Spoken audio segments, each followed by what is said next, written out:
অসম আদিবাসী ছাত্ৰ সন্থা আৰু যি নাৰীবিল নাগৰিক সচেতন মঞ্চৰ উদ্যোগত জনজাগৰণ সভা ইয়াত অনুষ্ঠিত হৈছে আৰু ইয়াত যিটো হেলেমৰ অন্তৰ্গত ৰাজস্বৰ অন্তৰ্গত 5টা পঞ্চায়তৰ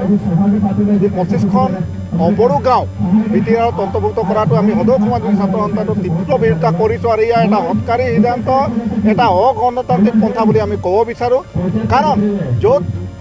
0% অবড়ো মানুহ থকা গাঁওসমূহ বিটিআৰত অন্তৰ্ভুক্ত কৰা হৈছে এটা অন্যায় কৰা হৈছে এটা দমনমূলক নীতি চলিছে আৰু এটা আমি যে গণতান্ত্ৰিক দেশৰ বাসিন্দা হৈ নহয় আমি এতিয়া প্ৰশ্ন কৰিবলৈ বাধ্য হৈছোঁ গতিকে এনেকুৱা হৎকাৰী সিদ্ধান্ত বাতিল কৰিবলৈ আমি সদৌ অসম আদিবাসী ছাত্ৰ সন্থাই দাবী জনাইছোঁ যোৱা 28 জানুৱাৰীত আমি শোণিতপুৰ জিলা বন্ধ ঘোষণা কৰিছিলোঁ তাৰপিছতো আমাৰ যি চৰকাৰৰ পদক্ষেপ হ'ব লাগিছিল বা কাৰ্যপন্থা গ্ৰহণ কৰিব লাগিছিল তেওঁলোকে এনেকুৱা কাৰ্যপন্থা গ্ৰহণ কৰা নাই আমি ধিক্কাৰ জনাইছোঁ গতিকে এই যি গাঁওসমূহ অন্তৰ্ভুক্ত কৰা হৈছে ইয়াৰ গাঁওসমূহৰ সচেতন ব্যক্তি